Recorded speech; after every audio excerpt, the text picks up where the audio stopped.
What's up, y'all? It's Ty in this video. Today, we're going to be going over talking about each and every one of the new flash cards added into NBA 2K25 MyTEAM today. Now, newsflash, guys. These cards are just in super packs. That's the only real way to get these cards. So if you're wanting, to get these cards by grinding the game, something like that, it just simply is not going to happen. Now, I was looking at some of my comments from my, video last night, basically talking about the leak and how Clyde wouldn't get a new jumper, all those types of things. And people were mad at me that I was even talking about Clyde getting a new jumper.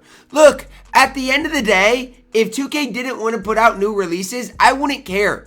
But when you have started it and all these cards are getting new releases, then you can't just stop it. If Chris Webber is going to get a new release, if, all of these other cards are getting a new release, you can't just pick and choose. And so that's kind of where I'm at with it. I know a lot of people just want these cards to just continue getting their change releases and we don't need to see anything crazy. But at the end of the day, 2K has already gone way past that. I don't know if you can come back from as far gone as we are. So I just, that's kind of my approach to it. Start off with Trevor Booker. I actually like Trevor Booker as far as just kind of a unique card. I feel like he's a different card. We always don't just get a bunch of Trevor Bookers year in, year out. When I'm looking at the card, 6'8" small, 4 dot spots, river, 87-3 ball, good speed, defensively looks solid. MPJ, D-book upper on very quick. That release looks pretty solid to me. I mean, again, I don't know if it's going to be the best in the game, but I do believe that MPJ release is a pretty solid release on this game. Rush, dribble style, pro 2 leaner. This card looks amazing. I mean, genuinely, I think that this card is absolutely elite. Do wish maybe the 3-ball speed were slightly higher. If I am going to complain, that would be it. I just wish that they would be slightly higher. But from my perspective, the card looks really, really solid and definitely looks like a card that can play and compete at a really, really high level. So if you want me to complain about a guy like Trevor Booker, it's not going to happen. You can look at the comments. Finally, a jumper like this card's good. MPJ, D-book, the card is really, really solid. And definitely a card, if you are looking for just a kind of unique card to pick up for your squad, he is exactly that. And not only is he a unique card, he's a good card at that in Trevor Booker. Next up, OJ Mayo. First thing I got to say about OJ Mayo, and people are going to probably get mad at me that I want him to be a point guard. Why can this card not play point guard? Again, I know there's going to be some people out there Ty, just chill. We don't need him to play point guard. My thing is, why not? Why is this card not able to play point guard? To me, it just does not add up to me. It just does not make a whole lot of sense. Why we got an OJ Mayo that cannot play point guard? It doesn't make sense. When you're allowing these other cards to play point guard, why is OJ Mayo all of a sudden just not? I think that bugs me a little bit. 6'5", 6'6", wingspan, 94 3-ball, 96 speed. Defensively, the card stinks. That's really the only the only takeaway I really have from this.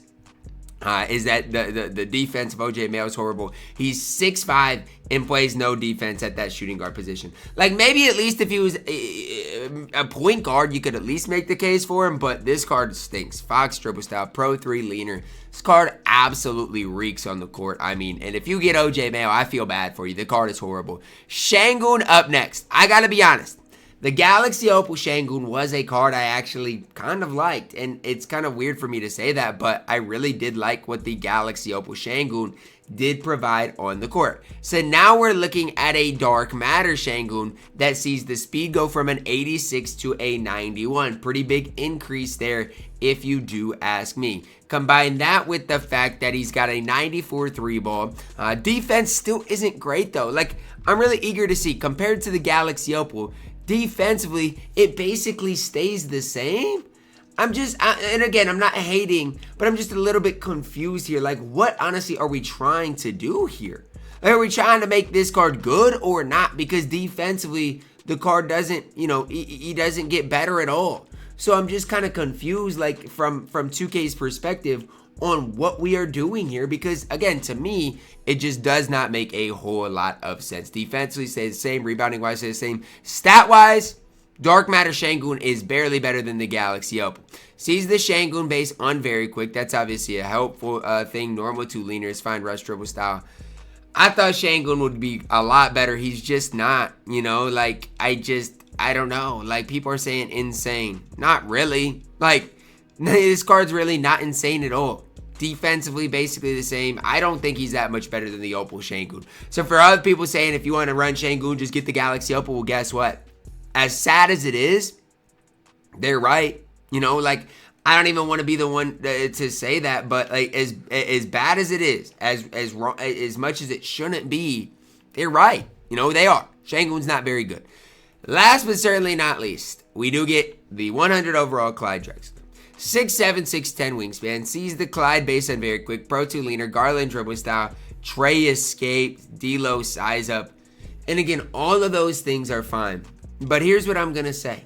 When you've got cards in this game that, you know, already have gotten those six change releases, it's just tough for me. When you've got a guy, let's say like Tim Duncan, getting a change release when he really didn't need one, and getting changed SIGs when he really didn't need it. That's the tough part. He's got the Kemba escape. He's got some of the best dribble SIGs in the game.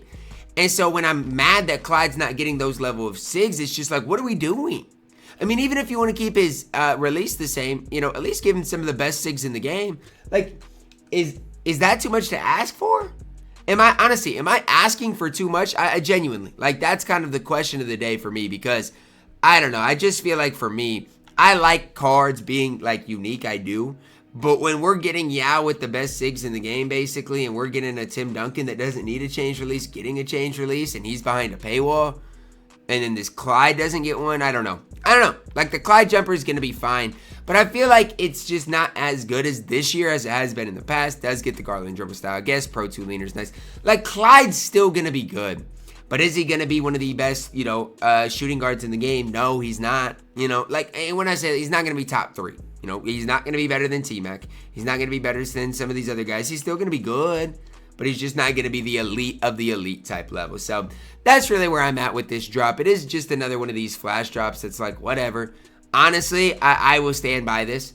They could make this Flash Tuesday drop all grindable. Like, they could. Yes, every week it should be hard to get the 100 overall, but if they're not going to update them and change them and make them crazy good, like, my thing is, and when I say that, yes, they're good. I get that, but they're not, like, the best cards in the game.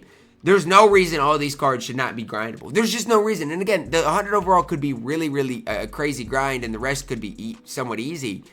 But that would just change the game completely on these flash cards to me. And again, it wouldn't be game-breaking because none of these cards are game-breaking. Like for the Sengun, he's barely better than the Galaxy Opal. OJ Mayo is nearly unplayable. Like, these cards aren't good. And so that's really where I'm at with it, which it's just like they could do so much more with this type of a drop. That's going to wrap it up for our video today. I wish there was more I could really hit on, talk about, but it's just not. This drop is just not necessarily one of the best drops in the game. It's just another day of super packs. I mean, I can't wait. I said this last season, but I said I can't wait for the new season. Sadly, this season has been a lot of the same. Super packs Tuesday and new packs Friday. The only difference in better, you know, part about this season is, at least on Friday, you get the 10 bucks you can grind for. That's the only positive. It's the only silver lining with this. Drop a like on the video. Subscribe if you are new. And as always, man, I love you guys. Have a blessed day.